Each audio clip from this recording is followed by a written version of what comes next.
గౌరవనీయులైన ఉప ముఖ్యమంత్రి వర్యులు మల్లు భట్టి విక్రమార్క గారి సందేశం. గౌరవ రాష్ట్ర ముఖ్యమంత్రి వర్యులు శ్రీ రేవంత్ రెడ్డి గారికి, గౌరవ రెవెన్యూ మరియు గృహ నిర్మాణ శాఖ మార్చులు శ్రీ పొంగులేటి శ్రీనివాస్ రెడ్డి గారికి, గౌరవ transport and backward class welfare మంత్రివర్యులు పొన్నం ప్రభాకర్ గారికి, గౌరవ ఎక్సైజ్ అండ్ టూరిజం శాఖ మార్చులు శ్రీ జూపల్లి కృష్ణారావు గారికి, రాష్ట్ర ప్రభుత్వ సలహాదారులు పెద్దలు కేశవరావు గారికి, షబ్బీర్ అలీ గారికి, శాసన మండలి సభ్యులు మిత్రులు పొన్నం ప్రభాకర్ గారికి, శాసనసభ్యులు దానం నాగేందర్ గారికి, ప్రభుత్వ సలహాదారులు వేం నరేందర్ రెడ్డి గారికి, అట్లాగే మేయర్ విజయలక్ష్మి గారికి, అట్లాగే ప్లానింగ్ బోర్డు వైస్ చైర్మన్ పెద్దలు చిన్నారెడ్డి గారికి, మా రాష్ట్ర ప్రభుత్వ ఉన్నతాధికారులందరికీ ముందుగా నా హృదయపూర్వకమైనటువంటి నమస్కారాలు. ఇది ఇందిరమ్మ రాజ్యంలో కాంగ్రెస్ ప్రభుత్వం సంవత్సర కాలం పూర్తి చేసుకుంటున్నటువంటి సందర్భంలో ఈ రాష్ట్ర ప్రజలందరికీ ఒక పెద్ద పండుగలాగా ఇస్తున్నటువంటి ఒక గొప్ప కానుక. సంబరాలు రాష్ట్ర వ్యాప్తంగా జరుపుకుంటున్నాం. ఈ సంబరాలన్నీ కూడా ప్రజల జీవిత అవసరాలు తీర్చేటువంటి కార్యక్రమాల్లో రేవంత్ రెడ్డి గారి నాయకత్వంలో ఉన్నటువంటి యావత్ మంత్రిమండలి మొత్తం కూడా వారి అవసరాల నిమిత్తం తీసుకున్నటువంటి అనేక ప్రజా సంక్షేమ కార్యక్రమాలు, ఆ సంక్షేమ కార్యక్రమాల్లో ప్రజలు సంతోషంగా చేసుకునేటువంటి సంబరాలు.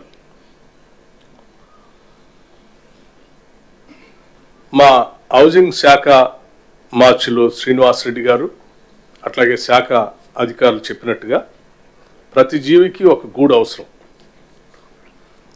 అట్లాగే మనుషులకి మరీ ముఖ్యంగా అవసరం.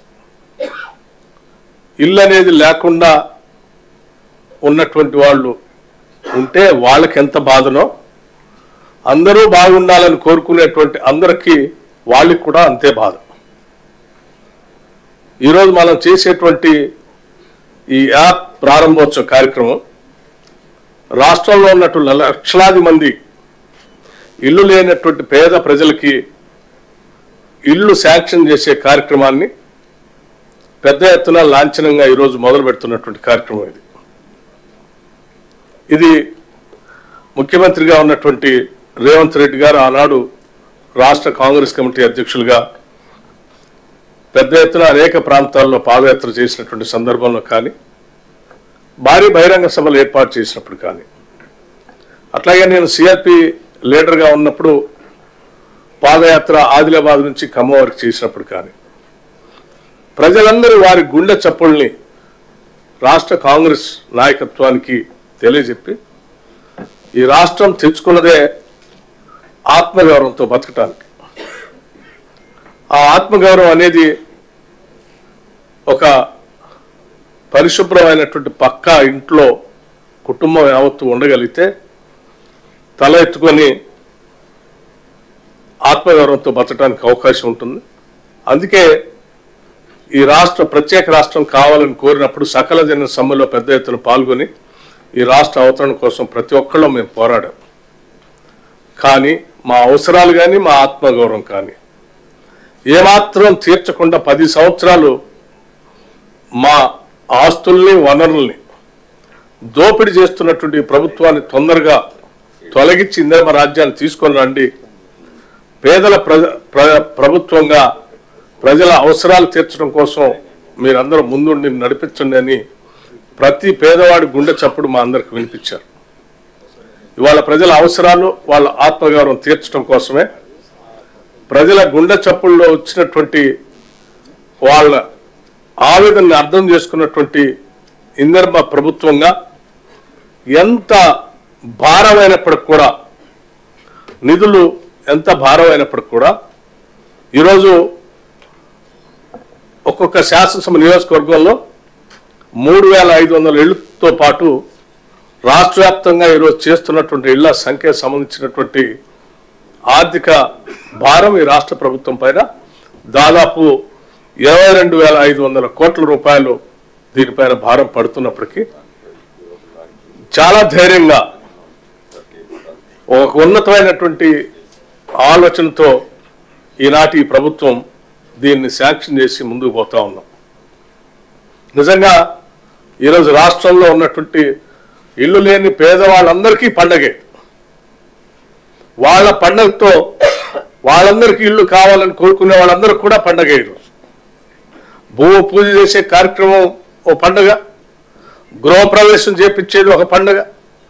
అటువంటి పండుగలు పెద్ద ఎత్తున రాష్ట్రంలో 4.5 లక్షల కుటుంబాలకి చేసేటువంటి ఈ బృహత్తర మహోన్నతమైనటువంటి ఉన్నతమైన కార్యక్రమం ఈరోజు రాష్ట్ర ప్రభుత్వం చేయటం నిజంగా ఇందిరమ్మ రాజ్యానికి ఒక గొప్ప కార్యక్రమంగా మేము అందరం భావిస్తూ ఉన్నాం.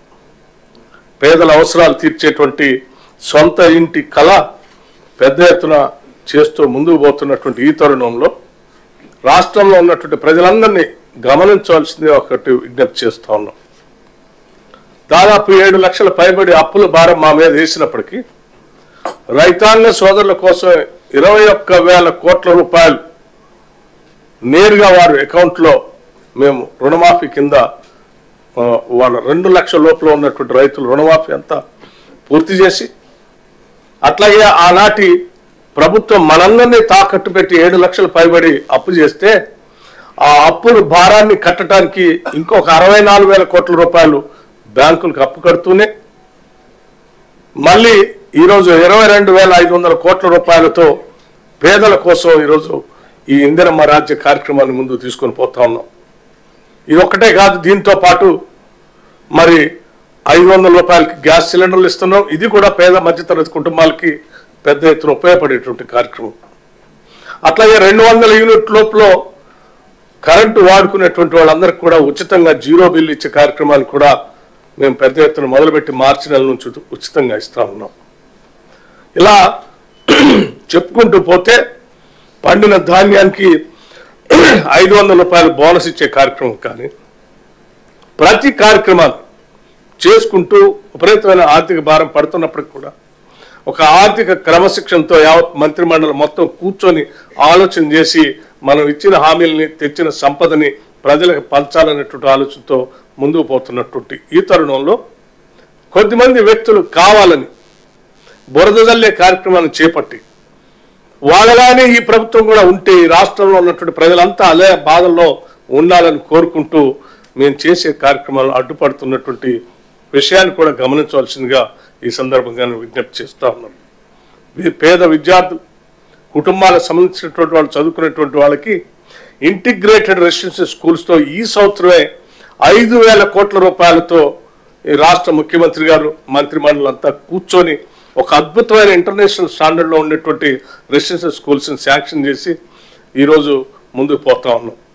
మన బిడ్డలు చదువుకుంటున్నటువంటి వాళ్ళందరికీ ఈరోజు డైట్ ఛార్జెస్, మీరు 10 ఏళ్ళు వాళ్ళు బతకటానికి ఇబ్బందికరంగా ఉన్నటువంటి పరిస్థితుల్లో ఉంటే కూడా తినటానికి సరిగ్గా తిండి లేకపోయినప్పటికీ కూడా మీరు 10 ఏళ్ళు ధనిక రాష్ట్రంగా మీకు అప్పచెప్తే కనీసం రూపాయి కూడా వాళ్ళకి డైట్ ఛార్జెస్ పెంచలేదు. ఈరోజు రాష్ట్ర ప్రభుత్వం 40% ఒకటేసారి డైట్ ఛార్జెస్ పెంచి ముందుకు పోతాం. అట్లాగే ఈ 10 ఏళ్ళు రెసిడెన్షియల్ స్కూల్స్లో ఇరుగ్గా ఉండేటువంటి చిన్న చిన్న మీ పార్టీలకు సంబంధించిన నాయకులకు సంబంధించిన బిల్డింగుల్ని అక్కడ క్వార్టర్స్గా పెట్టి ఆ విద్యార్థులు ఒక్కొక్క గదిలో కుక్కి అక్కడే తినటం, అక్కడే పడుకోవటం, అక్కడే చదువుకోవటం లాంటి కార్యక్రమాలు చేసి ఇబ్బంది పెడితే వాటన్నిటిని చూసి ఒకటేసారి ఆ ఇంటిగ్రేటెడ్ రెసిడెన్షియల్ స్కూల్స్ అన్నిటికి కూడా 5,000 కోట్లతో ఒక ఇన్ఫ్రాస్ట్రక్చర్ హాస్టల్ బిల్డింగ్స్ కట్టాలని, రెసిడెన్షియల్ స్కూల్స్ కట్టాలని ఒక ఉదాత్తమైన గొప్ప నిర్ణయాన్ని తీసుకొని ముందుకు పోతున్న ఈ తరుణంలో కొద్దిమంది కావాలని తౌదినమ్మ అని అడిగిపోయి ఆ హాస్టల్ అది బాగాలేదు ఇది బాగాలేదు, దానికి కారణం మీరే కదా. ఆనాడే మేము 5,000 కోట్లతో ఈరోజు మేము కడుతున్నట్టుగా మీ 10 ఏళ్లలో అవి కట్టి సరిగా చేసుంటే ఇవాళ ఆ పిల్లలు ఎదుర్కొనే వాళ్ళు కాదు కదా. మీరు చేసిన తప్పిదాలకి ఈరోజు ఆ పిల్లలు మూల్యం చెల్లిస్తూ ఉన్నారు. అటువంటి బాధ వాళ్ళు పడకూడదనే మేము ఆలోచన చేసి మాకు ఎన్ని ఇబ్బందులు ఉన్నా ఆ కార్యక్రమం తీసుకొని ముందుకు పోతా ఉన్నాం. ఇన్ని సమస్యల మధ్యలో ఆర్థికపరమైన ఇబ్బందులు ఉంటే కూడా మీలాగా ధనిక రాష్ట్రం మాకు రాలే, వెసులుబాటు కలిగిన రాష్ట్రం రాలే. ధనిక రాష్ట్రంగా మీకు అప్పు చెప్పారు, 7 లక్షల కోట్ల అప్పుతో మీరు మాకు అప్పు చెప్పారు. అప్పులు మీరు తెచ్చిన అప్పులనేమో మీరు విచ్చలవిడిగా అడ్డగోలుగా మీరు ఖర్చు పెట్టుకున్నారు. మీరు తెచ్చిన అప్పులకి ఆ అప్పులు కట్టే బాధ్యత మా మీద పడింది. అయినా ఈ రాష్ట్ర ప్రభుత్వ పాలనలో ఇది తప్పదు కాబట్టి చేసుకుంటూ ముందుకు పోతూ మన అనేక సంక్షేమ కార్యక్రమాలని ప్రజల కోసం మేము ఆనాడిచ్చినటువంటి హామీల్ని అమలు చేసుకుంటూ ముందుకు పోతున్నాం.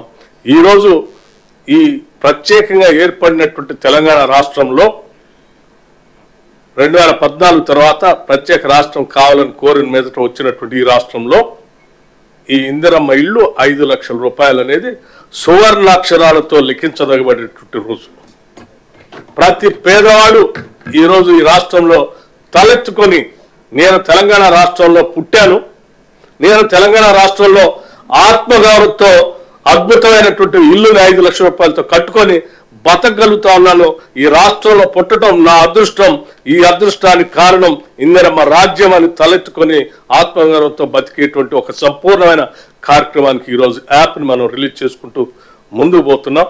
దీని అందరికి కూడా రాష్ట్ర వ్యాప్తంగా ఉన్నటువంటి ప్రజలందరూ ఈరోజు సంతోషంగా సంబరాలు చేసుకోవాల్సిందిగా కోరుతూ ఇటువంటి బృహత్తరమైనటువంటి కార్యక్రమాన్ని ఈ రాష్ట్ర మంత్రిమండలి రేవంత్ రెడ్డి గారి నాయకత్వంలో తీసుకొని ముందుకు పోతున్నటువంటి సందర్భంగా రాష్ట్ర ఉప ముఖ్యమంత్రిగా ఆర్థిక శాఖను చూస్తున్నటువంటి వ్యక్తిగా కూడా నేను యావత్ మంత్రిమండలి అందరినీ కూడా సంపూర్ణంగా హృదయపూర్వకంగా రాష్ట్రంలో ఉన్నటువంటి ప్రజలందరి తరఫున మరొకసారి నా హృదయపూర్వకమైనటువంటి ధన్యవాదాలు తెలియజేస్తూ ముగిస్తా ఉన్నాను. Thank you. నమస్కారం.